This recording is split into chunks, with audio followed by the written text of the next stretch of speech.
This video is brought to you by Squarespace, the best all-in-one platform for all of your website building and hosting needs. Hey guys, it's Celestia, and sometimes being an artist sucks. I think that probably goes without saying, actually, like being an anything sucks in the year 2023, but I'm tired, burnt out, and running on 2 hours of sleep, so you know what? I want to rant about why being an artist in particular sucks, because after a decade of being one, I know that there are a million things that every artist, or at least most artists, since these are just my opinions, hate about being one that no one else understands. Sometimes ranting about completely inconsequential nonsense in the most lighthearted and fun way possible is both better and cheaper than therapy, so that's exactly what I'm gonna do. When I planned this video, I was gonna call it the top 10 things that artists hate, but 10 it's a very small number compared to the number of things I actually ended up listing in my delirious ramblings. So instead, we're just gonna list them until I run out and see where that leaves us. Welcome to Problems Only Artists Understand with Duchess Celestia, the ultimate nihilist of the art community. Buckle up. But first, before we get into the ramblings of an unhinged artist that has officially gone off the rails, let me take a moment to thank today's sponsor, Squarespace. As any regular viewer of my channel at this point knows, Squarespace is, in my opinion, the best all-in-one website building and hosting platform out there. One that I've been using myself since long before I had the opportunity to work with them on the channel. Both my personal Duchess Celestia portfolio website and my art studio website were brought to life on Squarespace, using their incredibly versatile templates, which not only streamlined the web design process, but also made it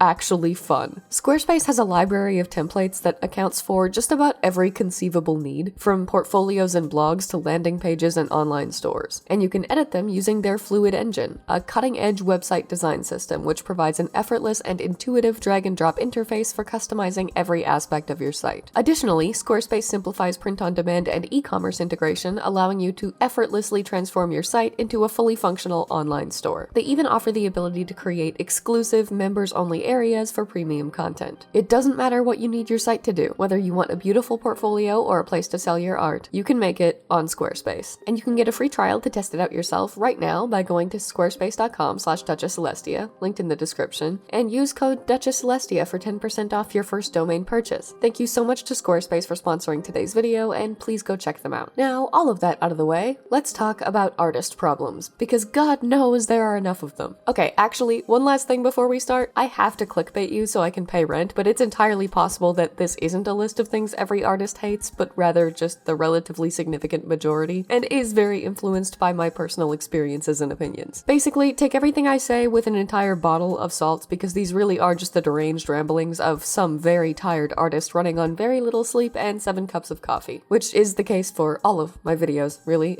but especially this one. Alright, so because there's just so much to hate about being an artist, and please know I'm being satire and obviously wouldn't be an artist if it were just a completely miserable experience devoid of any fun or upsides, because I know some of you out there live and die to interpret everything I say in the worst faith possible, I'm gonna split the list into 2 categories. Things that artists hate about being artists, and things artists hate about how other people treat artists. We'll start with the second one, because I can forgive a lot of the hateable things about making art, because it's art, so it's worth it. I draw the line at hateable things about interacting with other human beings, because interacting with other human beings sucks, as a general rule, and taking something that sucks and making it suck even more is just truly unforgivable. Alright, let's get this rant started with number 1, and perhaps the most universally hated artist experience: being asked to make your art for free. I feel like this is something every artist experiences at least once, whether they're professionals or not. Like, the first time a friend asked me to draw something for free for them was when I was 12, long before I ever even dreamed of doing art professionally or even selling a single commission. There's something about artists that just elicits some inner 5-year-old demanding free candy in people, I guess, because since then I've been asked for free art at every point in my career. Online, by friends and family, by clients wanting free commissions, projects and even organizations wanting work in return for exposure. It's pretty much just an unending universal experience that almost every artist shares. I'm at the point where I'm considering just demanding a free service from anyone who asks me for art. Can you draw my OC for free? No. Can you do my taxes and clean my apartment? No? Why? Is it suddenly inappropriate to ask someone for free services out of nowhere just because you know they're capable of doing them? Weird! Honorable mention goes to the people who do this in the most stereotypical way possible. Oh, you draw? Can you draw me? Yes. Yes, I can. I won't. And you can go now. Goodbye. But non-artists aren't the only ones treating artists poorly. Number 2 is when artists themselves seek out other artists, DM them out of nowhere, and ask them if they want to commission them. I know they do this to non-artists too, but I've had people legit message me shit like, I know you're an artist too, so you know how hard it can be to get by on commissions alone. Would you be interested in commissioning me? It would really help me out. Literally using our shared artist experience to try to manipulate me. And I get it, people need work, and it really is a struggle, and I like supporting other artists whenever I can. But if I want to commission an artist, I will seek that artist out, and usually because I already knew them and wanted the commission because I like their style. Coming into my DMs saying, hey, please commission me, is the equivalent of those spam emails saying, hey, I saw your Instagram page and I was so impressed. Please pay me $500 and I'll boost it to get you 10,000 followers. And it's equally annoying and an instant block, not to mention the bad rep it gives all other artists by association alone. On the topic of artists being responsible for the thing other artists hate, number 3, when an artist that's way better than you absolutely drags their own work, calls their art garbage, and says they're a terrible artist, leaving you to be like, gee, thanks. If your art's garbage, then mine must be a landfill. And the worst part about this one is that I do it all the time, so I understand why other artists do it. It's so hard to have self-esteem as an artist when so much of our lives are spent on social media comparing our work to that of others, and insecurity is almost an inevitable inherent part of being an artist. I feel like most artists saying that their work is bad genuinely believe it, and say it less as an FU to artists that aren't as good as them, and more of a please don't judge me for my art, I know it's bad. Almost like a shield from unsolicited criticism, because they're not claiming their art is good, so no one can tell them it's bad. And if not that, at the very least, it's a self-deprecating joke. But it still sucks to hear it, everyone hates it, and I definitely still regularly experience the existential dread that follows reading a tweet from another artist who's way better than me dragging themselves, while also still being the artist who tweets about my own art sucking. For number 4, we're back to non-artists being responsible for the hated thing, which is basically being taught from birth that art is a hobby, it's not a real job, and if you ever have the audacity to think you'll be able to make a career out of it, you're not only wrong, you're dumb, and laughably dumb. I think this one was largely proliferated by the fact that for generations before us that were spreading this belief, like boomers and Gen X for the most part, becoming a successful artist was about as likely as becoming a successful actor. You have to be really, really lucky, because making it as an actor means being able to get famous. Making it as an artist used to require the same. Successful artists were only successful when they could get into big galleries and sell paintings for hundreds, if not thousands of dollars. And beyond comics, which then had to be picked up by publishers, which was unlikely in and of itself, there weren't a lot of alternatives to that. These days, you can make art your job through social media, which enables commissions to become a legitimately viable source of income. Making merch, which anyone can do now with dropshipping. Making and self-publishing your own comics on sites like Webtoon or Tapas. Finding one of millions of job listings online on sites like ArtStation. Working for any of the hundreds or thousands of game devs or animation studios looking for artists to bring their ideas to life in an industry that didn't exist in anywhere near that capacity before. Making speed paints and rambling about art-related nonsense. The jobs available to artists, while I'll admit that they're being threatened now by AI, are infinitely more plentiful than they ever were before. And yet we're still subjected to the constant barrage of disparaging remarks from older generations telling us to get real jobs, to give up on becoming professional artists, that any attempt to make art a career will leave you a starving artist eating uncooked instant noodles, despite that being objectively untrue. Even millennials and Gen Zs will still be quick to say, get a real job to artists because of how devalued art is by society. And it's just,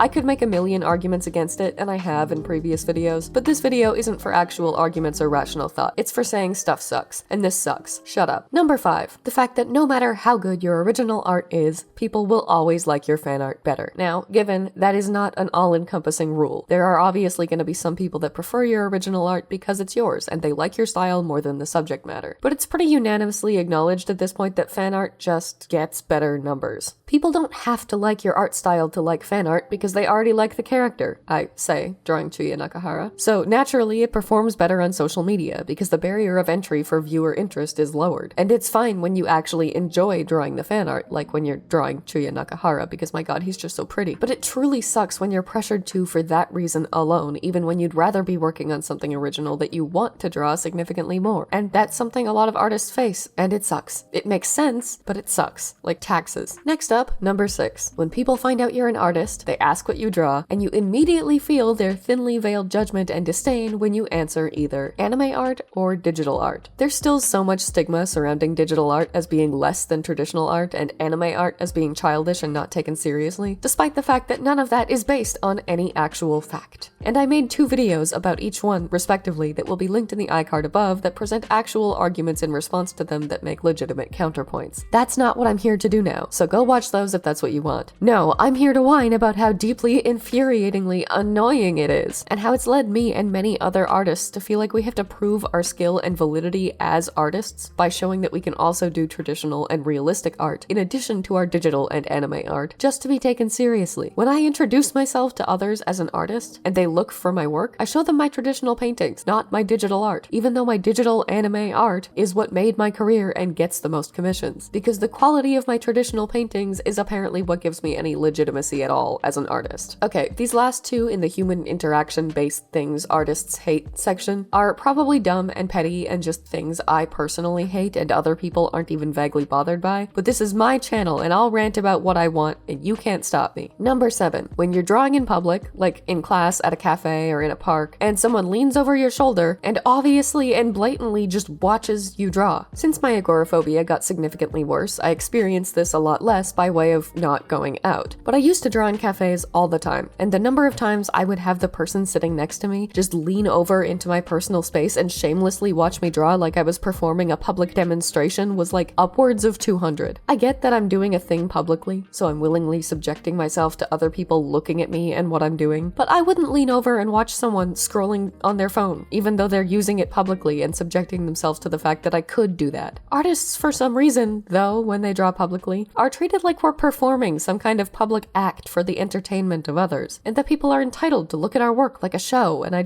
hate it. I've always hated it. And then, like, at least 70% of them will comment and say something like, "Whoa, you drew that?" Well, literally watching us draw it. And it's like, no, you watched me draw it this whole last time, but it's actually just magic. Someone else made it. Equally pettily and inconsequentially, number 8, when people say, "Oh my god, your art is so cute." And I know I sound like I'm kicking a gift horse in the mouth, and I probably am, because shitting on a compliment for not being the right compliment is dumb, and I get that. But I've always felt like the simpler your art style is, the more often you get people saying, "Oh, that's cute," as more of a, it's not actually impressive or good, but it's passable enough because it's cute. And it feels almost backhanded, like they're saying, "Oh, well, I mean, your art isn't all that great, but it's cute, so it gets a pass." Like cute is some reductive alternative to good. I found it interesting that I stopped getting that comment when my art started leaning more towards semi-realism, or at least more detailed anime rendering vibes. I used to get that all the time when I drew with simple cell shading and simplified forms, and now that I don't, I get comments like, "Oh, your art is pretty, or beautiful, or good." I don't agree with them, because I'm an artist and we all hate ourselves, but the point is that the closer to realism I get, the less I get cute as a compliment, and the more I get legitimate-seeming compliments. Maybe it's because the term cute is inherently linked to childishness, and childishness is linked to inexperience. I don't know. But to me, it's always struck a weird chord where it's like a parent saying their kid's drawing is cute, rather than an adult saying another adult's art is good. But I also get why people say it, and that they don't always mean it that way, especially given that I just made a video rambling about how Nemupan's art style is cute, and I didn't mean it in a reductive manner where I suggested that its simplicity made it less technically impressive, but rather that it was good and cute. It's just more of a pet peeve than anything, I guess. Okay, second category. Things that just suck about being an artist, whether you're interacting with other human beings in the process or not. Number 9. When you know a piece would look better with a background, you can envision the perfect background for it, and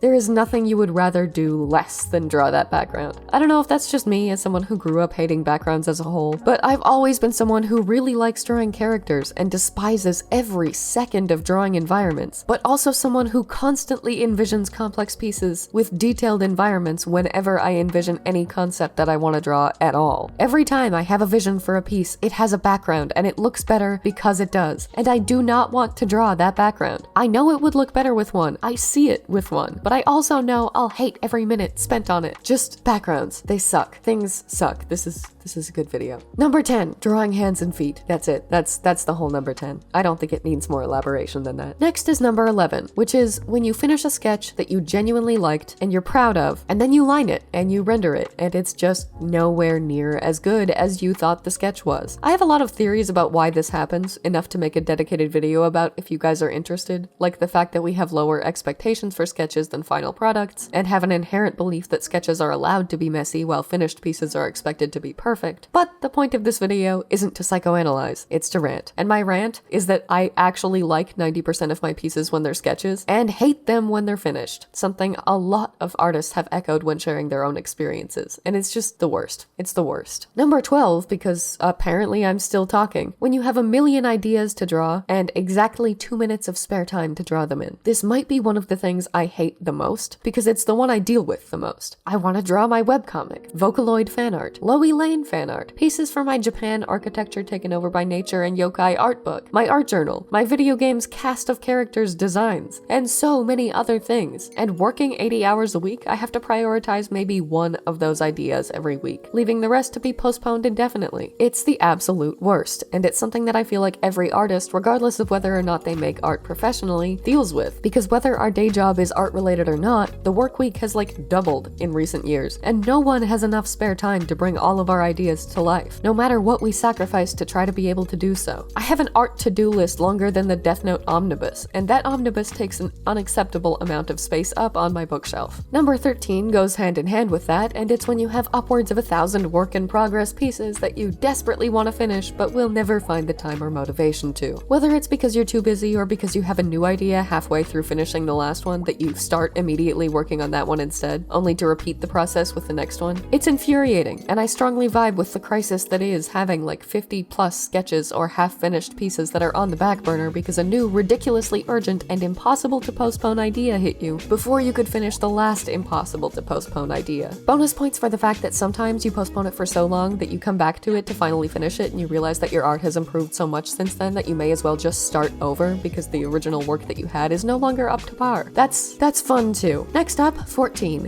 When you have an amazing idea in your head, but your actual skill as an artist doesn't let you bring it to life like you want to. This is a problem I can absolutely never escape, something I feel like a lot of artists share. For example, when I was like 11 and reasonably obsessed with Higurashi, I had this perfect vision of the piece that I wanted to create. The main cast vibing together alongside each other in their classroom with a dynamic perspective that focused on the closest character the most and the farthest character the least. And in my head, it was perfect. Then I drew it, and again, I was like 11, so it was bad and looked absolutely nothing like what I envisioned. Unfortunately, this is something I still experience at age 25. Yes, I could bring that original vision to life much better now, but there are much more complex visions that I have now that I just don't have the skill to bring to life as well as I see them in my head. And that's kind of just something that artists will likely face forever if they commit to improving their skills. I can make work now that 11-year-old me would only dream of, but 25-year-old me is deeply disappointed by. Our expectations outgrow us, and no matter how quickly or determinedly we try to meet them, we'll always fail, even when we're meeting the original expectations that we already set. It's like you start working out and you can run for 10 minutes and you want to be able to run for 15. You hit 15 and by then you already want to be running for 20. It never ends, and what you can conceivably achieve will always be subject to your own irrational and unreasonable goals. And when you can run for 20 straight minutes, it doesn't matter to you anymore that you can, despite the fact that your original goal was 10 and you already exceeded it. You can't run for 25, so you're failing, and you now have a higher goal to strive for. Art is the same, and we hate ourselves for not being able to recreate the image in our heads, even when we can do it better than we could have when we started. So we'll never really reach a point where we're actually pleased with our work because we know it could be better. With artist-hated thing number 15, we descend back into things Celestia probably hates more than is even vaguely reasonable territory again, so welcome back. When you're drawing on paper and you know you are 100% consciously aware that if you aren't careful of where you put your hand, you're gonna smudge the newly inked pen. But no matter how careful you are, 9 times out of 10, you're almost done the piece, you just finished a perfect stroke, and you lift your hand proudly to reveal your stupid goddamn palm was in the wrong place at the wrong time and now half the piece is smudged. It's a special kind of rage in that moment that only artists understand. Bonus little 15.5 rant related goes to the impossible to fully get rid of layer of pencil graphite that covers the entirety of the bottom of your drawing hand that will get over everything you touch until you try and fail to get it all off by washing it. Hate that. Okay, next, number 16 takes us into digital art territory. When you've gotten to the point in a piece where you've accumulated upwards of 100 random, unorganized, unnamed layers after you told yourself you'd merge them and name them and generally be not a mess, but it's layer 107 and at this point you're way too far gone to start now, and you see a mistake that you need to fix, and there is absolutely no way you're gonna find out what layer it's on without toggling visibility on at least 30 of them. And by the time you found it and fixed it, you know you're gonna have it happen again at least 10 more times before the piece is done. You could always argue just,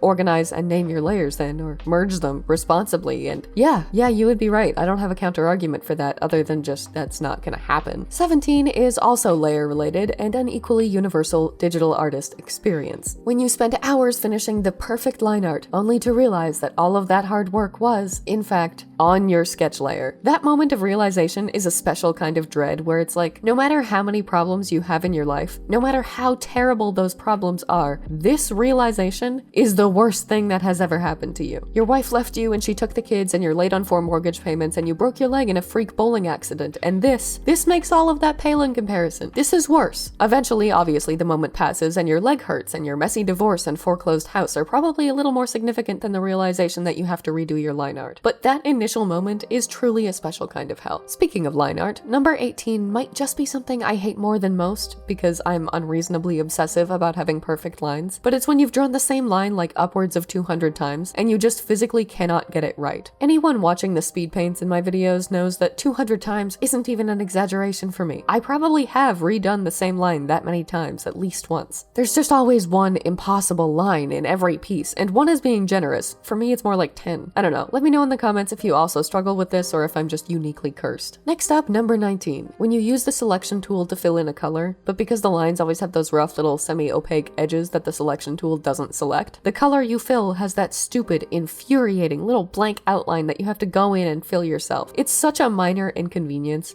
It's so infinitesimally small of a deal, but it enrages me to no end. It's like that Tumblr post where it's like, I don't want to confirm my email address rips the door off my fridge. I would rip the door off my fridge over this ridiculously trivial hindrance, and I can't be alone in that. Okay, 20 things seems like a round number to end things off on, so I will, because otherwise I'll just keep going until I pass out or die. Last one, number 20, isn't about the actual making of art, but what happens after. Something I think the vast majority of artists who want to sell their work dread more than Mondays or waking up early for work or even Elon Musk's next genius update for Twitter. Pricing commissions. Comparing your art to other artists' work to try to objectively evaluate what it's worth based on that not only sucks because you end up feeling bad about how good or bad your art is, but also because the vast majority of artists undercharge because they have to compete. So you're not actually judging what it's worth, you're just judging the most you can get away with charging. And no matter what you do end up charging, someone will tell you it's too much, someone else will tell you it's too little, and you definitely won't end up earning what you deserve. And then you have to start all over and change your prices with inflation and as your skill improves, which people will inevitably give you shit for. And the cycle will continue where your prices are always wrong to someone and never enough to actually pay you what you deserve. Commission pricing sucks. I'm pretty sure we all hate it and will continue to until the end of time. Okay, I've rambled way longer than was vaguely justifiable, so I'm done for now. I'll probably end up rambling more soon, I always do. But for now, you're free, assuming you've made it this far. I hope you guys enjoyed the video, and please let me know in the comments if you agree or disagree with any of my points, or if I missed any things that you personally despise, because I'm sure there are many. Thank you for watching, and special thank you as always to channel members Cafe Soleil, Joseph Solomon, TC Pratt, Zelda Deverak 42, King Good James, Art of Amethyst Fable, Haruki Kenway, and Scourge the Cat 67, as well as patrons Batman, Kyle Lowe, Blue Swanson, Cora Fear, Jamisha Walker, Alengshi, Kim Yen, Crazy Hisar, Gentong, Grayson Xavier, Milk Bean, MG, Blah Mage, TC Pratt, Finn, Grim Spectre, Celine Merriman, Ash, Eldritchia, The Stray Dog, Allura, Greg Noble, Decagon, Jenny Chan, Captain Reku, Ryan M. Williams, and Cat Bus for their support, and I'll see you in the next one.